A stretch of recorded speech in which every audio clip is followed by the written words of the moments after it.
Hi, this is Chris from Total Parts Plus, and today we have a 2009 Hyundai Getz SX 5-door hatch, stock reference number 5541.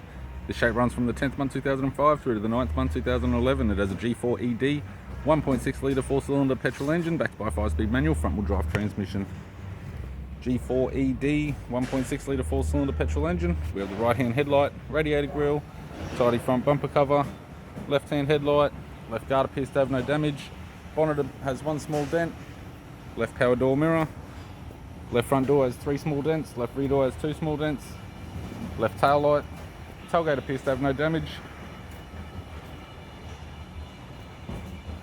right front door 3 small dents, right guard 1 small dent, and a right front 14-inch steel rim with a good tyre.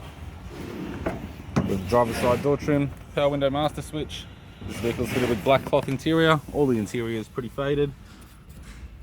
Manual type console, 5-speed manual gear shifter, heated control, single stack CD player, interior mirror, left sun visor, right sun visor, instrument cluster, and a tidy 3-spoke leather steering wheel with audio buttons.